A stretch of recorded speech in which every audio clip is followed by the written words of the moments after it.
नमस्कार विद्यार्थी मित्रों, Sanskriti secondary and higher secondary school Vidya Manjari Gyanpeeth campus Sehore के ऑनलाइन एजुकेशन में आपका स्वागत।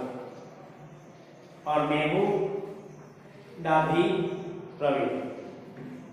और आज का विषय हिंदी कक्षा 11। तो अगले वीडियो लेक्चर में कक्षा 11 के पहले पद्य के बारे में हम पढ़े थे कि मैं साधु देखो जगोराना कबीर और बाह्य आडंबर और ढोंग करने वाले साधुओं के विरुद्ध कबीर ने जो सत्य की राह पर चलने का जो एक आदर्श ज्ञान दिया। तो यहां हम कक्षा 11 के गद्य 2 जिनका टाइटल बापू की कुटिया में, लेखक राममुख बेनापुरी, साहित्य प्रकार निबंध। तो आज हम एक नए गद्य का आरंभ करने जा रहे हैं और इस गद्य का टाइटल बापू की कुटिया में। बापू कौन है हमें पता है। जब भी बापू तो महात्मा गांधी, जो हमारे देश को आजाद कराने वाले फ्रीडम फाइटर, स्वतंत्र सेनानी, एक आदर्श और सत्य की राह पर चलने वाले। ऐसे यहां खुद लेखक एक निबंध हमारे सामने प्रस्तुत किया है और यहां उस लेखक के बारे में थोड़ी जानकारी हम प्राप्त करेंगे। राममुख बेनापुरी, बेनापुरी यानी कि उसके गांव का नाम ही, उसका जो गांव बेनापुरी है बिहार में, तो राममुख बेनापुरी ऐसा लेखक का नाम, गांव के नाम से प्रख्यात है। तो थोड़ी बड़ी जानकारी प्राप्त करते हैं। राममुख बेनापुरी का जन्म 1902 में हुआ और उनकी मृत्यु 1968 में। कहां उनका जन्म हुआ? क्योंकि बिहार के मुजफ्फरपुर जिले के बेनापुरी गांव में उनका जन्म हुआ। बचपन में ही उनके पिता का देहांत हो गया और फिर उसका लालन पालन उनकी मौसी ने किया। उनका लालन पालन उनकी मौसी ने किया और 1920 में मैट्रिक की परीक्षा को छोड़कर महात्मा गांधी ने जो 1920 में जो असहयोग का आंदोलन हुआ था ना, हमारी स्वतंत्रता के लिए जो आंदोलन हुआ था, महात्मा गांधी जी ने किया था असहयोग का आंदोलन। उसी असहयोग के आंदोलन में खुद हमारे लेखक राममुख बेनापुरी गांधी जी के आदेश से उनके साथ जुड़ गए और इसी असहयोग के आंदोलन में कई दिक्कतें उनके सामने आई, कई कठिनाई आई और कई बार उसे जेल भी जाना पड़ा। तो यह है बेनापुरी राममुख। तो उनके कुछ साहित्य की बात करें तो राममुख बेनापुरी को बहुमुखी प्रतिभाशाली माना जाता है। बहुमुखी यानी कि एक क्षेत्र में नहीं, अलग अलग कई क्षेत्रों में उसने, जैसे कि उपन्यास, कहानी, चित्रलेख, ऐसी कई साहित्यों की कृतियां, उनकी रचनाएं लिखी है। उनमें से कई ऐसी उनकी घटना हमारे सामने है जो मैं आपको बताता हूं कि यहाँ तरुणा भारत, किसान मित्र, बालक, जनता आदि साप्ताहिक पत्रिकाओं का संपादन भी किया है साथ में। केवल कोई उपन्यास, कहानी, नाटक के अलावा साप्ताहिक, जो यहाँ बताया कि साप्ताहिक पत्रिकाओं का संपादन भी किया। साप्ताहिक मतलब एक सप्ताह में जो पत्रिका है, अंक होते हैं, उनमें कौन सा, क्योंकि तरुण भारत, किसान मित्र, बालक, जनता ऐसे कई साप्ताहिक पत्रिकाओं का संपादन भी किया है। और माटी की मूर्त, लाल तारे, रेखा चित्र के संदर्भ, रेखा चित्र तो दो, कौन सा, माटी की मूर्त, लाल तारे, रेखा चित्र। और गेहूं और गुलाब, चित्ता के फूल, पतितों के देश में आदि, पतितों के देश में आदि उनकी महत्वपूर्ण रचना है। तो साहित्यिक क्षेत्र में भी उसने योगदान दिया है। साप्ताहिक पत्रिकाओं का भी संपादन किया, उपन्यास लिखे, नाटक लिखे, कहानी लिखी, कई ललित निबंध लिखे और रेखा चित्र भी लिखे। और उनकी महत्व की जो रचनाएं हैं वो भी मैंने बताई कि गेहूं और गुलाब, चिता के फूल, पतितों के देश में आदि उनकी महत्वपूर्ण रचनाएं थे। तो यह था लेखक का परिचय, रामवृक्ष बेनापुरी। तो रामवृक्ष बेनापुरी हमारे सामने एक निबंध लेकर आए हैं और उनका टाइटल बापू की कुटिया में। बापू की कुटिया में मतलब गांधी बापू जहां रहते थे उसकी कुटिया में। खुद गांधी जी के कहने पर उसने स्वतंत्र सेनानी यानी कि फ्रीडम फाइटर का रोल भी निभाया है, गांधी जी के साथ कार्य भी किया है। लेकिन यहाँ बापू की कुटिया। नमस्कार विद्यार्थी मित्रों, आगे हमने लेखक परिचय के बारे में जानकारी प्राप्त की। अब यहाँ लेखक जो इस निबंध को हमारे सामने लेकर आए हैं तो उसी गद्य का हम आरंभ करते हैं। तो यहाँ खुद लेखक कहते हैं कि बापू, यहाँ तुम्हारी इस कुटिया में तुम्हारे पायतने बैठकर एक कुछ पंक्तियाँ लिख रहा हूँ। पायतने मतलब कि जहाँ हमारा बिस्तर चारपाई होती है और चारपाई जहाँ हमारा पैर, तो उसी पैरों के भाग के 5 बैठकर मैं कुछ पंक्तियाँ लिख रहा, ऐसा यहाँ लेखक कहते हैं। जब तक तुम यहाँ थे मैं नहीं आया, यह मेरा दुर्भाग्य था या सौभाग्य। लेखक कहते हैं कि जब तक तुम जिंदा थे तब तक मैं यहाँ इस कुटिया में यानी कि गांधी बापू के आश्रम में नहीं आया था। मुझे पता नहीं ये मेरा दुर्भाग्य था या सौभाग्य। दुर्भाग्य तो था ही, क्योंकि जिस आदेश पर अपने जीवन के प्रवाह को मोड़ दिया था, जिसकी आज्ञा बार बार अपने को संकट में डाला और सबसे बढ़कर जिस विश्ववंद व्यक्ति को के दर्शन के लिए दूर दूर से देश के लोग आते रहे। दुर्भाग्य मेरा तो था, किस लिए? क्योंकि तुम्हारे कहने पर मैंने अपने जीवन के प्रवाह को मोड़ दिया था। यहाँ कोई नदी के प्रवाह की बात नहीं है, नदी के प्रवाह को मोड़ देते हैं और पानी इधर से उधर जाता है। जीवन के प्रवाह के बारे में मतलब मेरा जो सामान्य जीवन था उसी जीवन को मैंने तुमने तुम्हारे आदेश के अनुसार तुम जो कार्य कर रहे थे देश को आज़ाद करने के लिए, देश को मुक्त करने के लिए, तो मैं ऐसा स्वतंत्र सेनानी बन गया।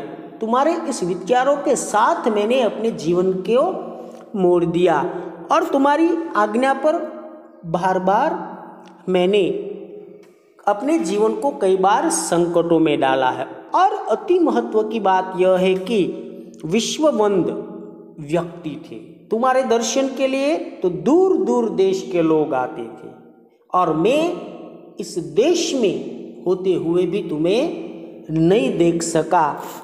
और आगे कहते हैं उसकी जिंदगी में उसके आवास स्थान पहुंचकर उसके चरण रस से अपने मस्तिष्क को धन्य बना सका। यह दुर्भाग्य नहीं तो क्या? क्या कहते हैं कि ना मैं तुम्हारे आवास यानी कि तुम्हारे रहने का जो ठिकाना था, तुम जहाँ रहते थे वहाँ मैं नहीं आया, और उस स्थान पर मैं पहुँच ही नहीं सका। और कहते हैं कि वहाँ आकर मैं तुम्हारे चरण की धूलों को अपने मस्तिष्क पर लगाकर उसे धन्य नहीं बना सका। इसलिए कहते हैं यह दुर्भाग्य नहीं है तो क्या है? इसलिए अपने आप को वह कमनसीब मानते हैं और अपने भाग्य को वो कहते हैं कि मेरा दुर्भाग्य है। फिर बापू तुमने तो अपनी चरण धूलि से मेरे छोटे से गांव को भी एक दिन पवित्र किया था। तुमने क्या किया था? तो कहते हैं कि मेरे छोटे से गांव में तुम आए थे और तुम्हारे चरण रूपी जो पैर है वो मेरे गांव की धूल में, और उसी धूल से मेरे गांव को तुमने पवित्र कर दिया था। अतः यह स्वभावत ही उचित था, जब तुम यहाँ थे मैं आता और तुम्हारे दर्शन से, तुम्हारे चरण स्पर्श से अपने जीवन को कृतकृत्य करता। ये स्वाभाविक था, उचित था। लेकिन जब तुम जिंदा थे तब तक मैं तुम्हारे दर्शन नहीं कर पाया और तुम्हारे चरण स्पर्श भी नहीं कर पाया। अगर मेरे जीवन में ऐसा मुझे मौका मिला होता तो मैं अपने आप को, अपने जीवन को कृत्य करता, मतलब भाग्यशाली मानता था। पर यह सब नहीं हो सका। यह सब हो जीते जी तुम जिंदा थे तो यह नहीं हो सका। इसलिए यहाँ खुद लेखक रामवृक्ष बेनीपुरी अपने आप को दुर्भाग्यशाली और अपने आप को दुर्भाग्यशाली मानते हैं। आगे कहते हैं कि किंतु देखता हूँ और आज यहाँ प्रत्यक्ष कर रहा हूँ आदमी का दुर्भाग्य। जब मैं यहाँ कुटिया में आया, आपकी कुटिया को देखा और इस कुटिया के हर एक बारीक सूक्ष्म हर एक वस्तुओं को देखकर मुझे लगा, प्रत्यक्ष मैंने किया, तब मुझे लगा कि आदमी का दुर्भाग्य कैसा होता है। आज मुझे मालूम हुआ। और फिर आगे लेखक कहते हैं कभी कभी सौभाग्य बन जाता है, कभी कभी ऐसा दुर्भाग्य भी सौभाग्य बन जाता है। किस तरह? तो आगे लेखक में बताते हैं कि देर आए दुरुस्त आए की कहावत बहुत ही सच है। भले देर से आए लेकिन अच्छा हुआ, भले देर से आए लेकिन अच्छा हुआ। यदि मैं उन दिनों आता तो क्या मैं तुम्हारे बिस्तर के इतने निकट इतनी देर के लिए स्थान पा सकता था?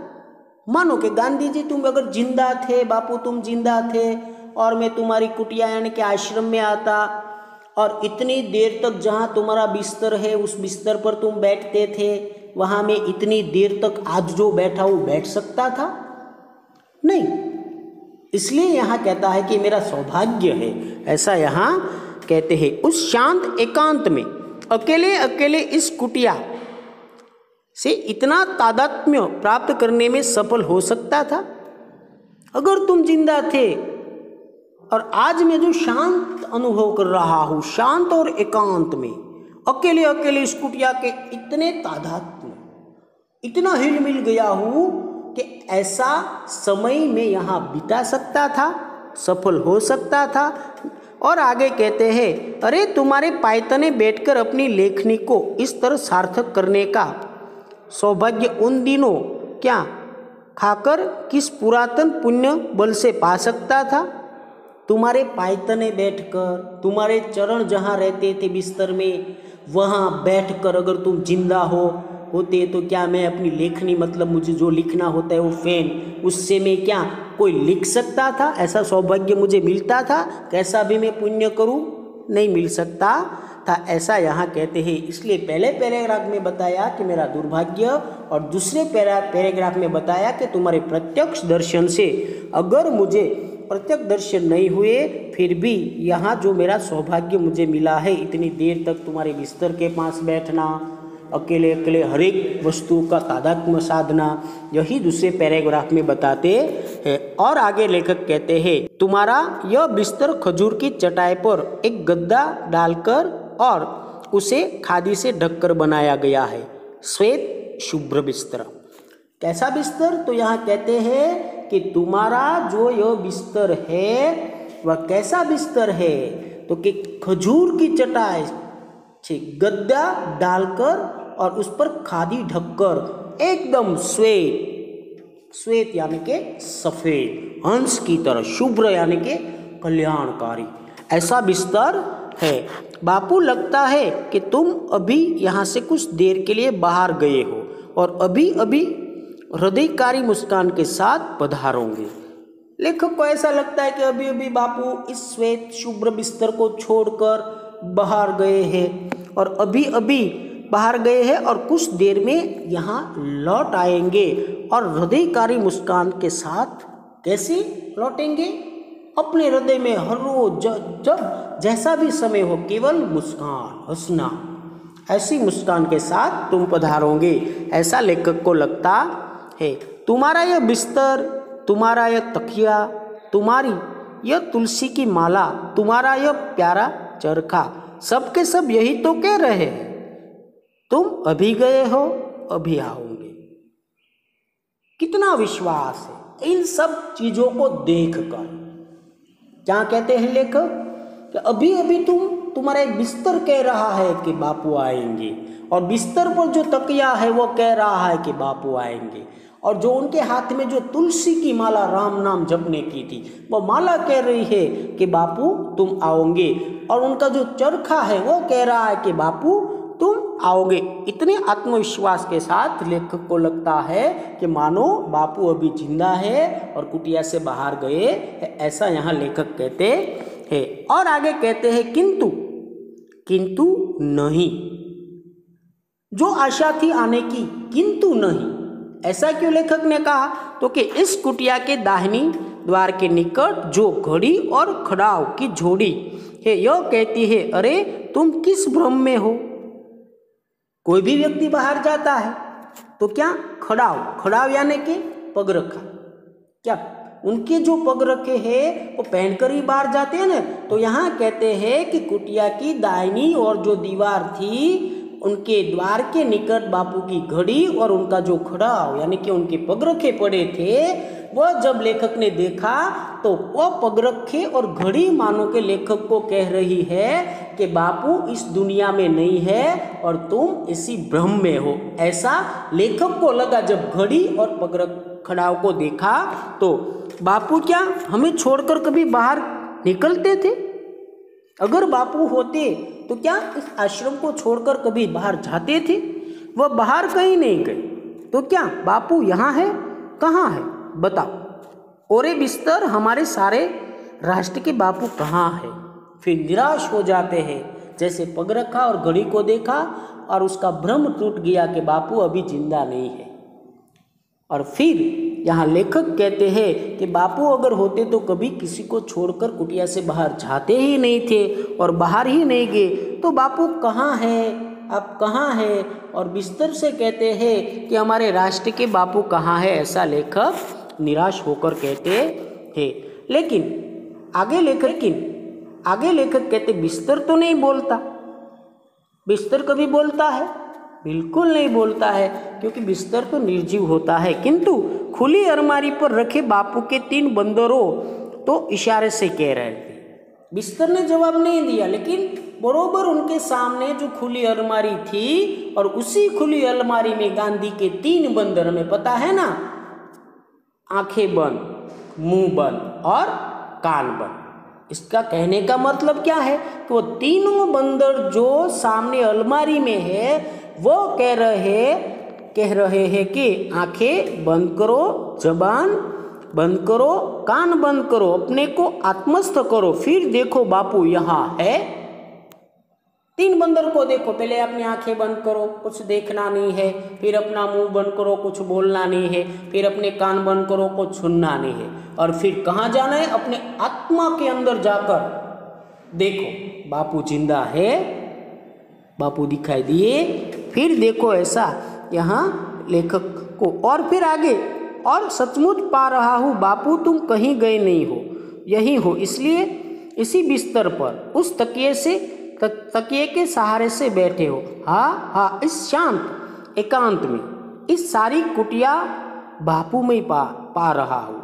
और फिर बापू की जो विचारधारा है, और बापू से लेखक को अनहद प्रेम है, इसलिए फिर वो बापू में हो जाता है। और फिर उसे ऐसा लगता है कि बापू तुम कहीं नहीं गए हो, तुम इस बिस्तर पर तकिए के सहारे बैठे हो, और इस शांत एकांत में मानो कि सारी कुटिया बापू के विचारों से, जहाँ देखो वहाँ बापू यानी कि गांधी बापू ही दिखाई देते हैं।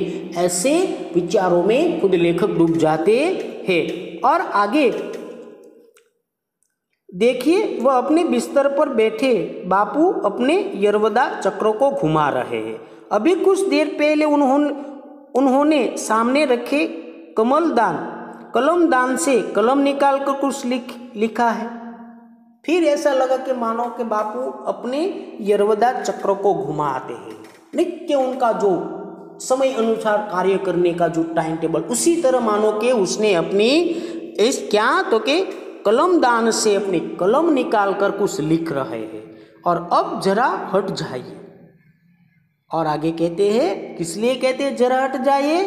थके मंदे बापू हाथ में तुलसी की माला लिए अपने सामने की दीवार में मिट्टी की उबड़ से बनाए 2 नारियल के वृक्षों के बीच गैर से लिखे ओम का निर्मेश दृष्टि से निहार रहे हैं। और उस ओम के ऊपर क्या है?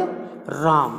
तो यहाँ क्या लेखक कहते हैं कि अपनी कलम लेकर जब बापू लिख रहे थे, और अब जरा ठहर जाइए क्योंकि बापू थक गए हैं, बीमार है, और हाथ में तुलसी की माला ली है, और दीवार में मिट्टी की उबाड़ से बनाए 2 नारियल के वृक्षों के बीच। दीवार में मिट्टी की उबाड़ से मतलब जो माटी थी, जो दीवार में जो कुछ चित्र बनाए जाते हैं, उसी तरह नारियल के 2 वृक्ष बनाए हैं, और उनके बीच में जो गैर से जो ओम लिखा है उसे निमेश यानी कि अपनी आंख से और निहार रहे हैं। और उस ओम के ऊपर क्या है? जो ओम है उसके ऊपर राम लिखा है। तो यहाँ विद्यार्थी मित्रों, आज का जो वीडियो लेक्चर है, इसी वीडियो लेक्चर में बापू की कुटिया गद्य को हम यहाँ रोक देते हैं, और अगले वीडियो लेक्चर के क्लास में यहाँ से इसी गद्य को हम आगे बढ़ाएंगे। नमस्कार।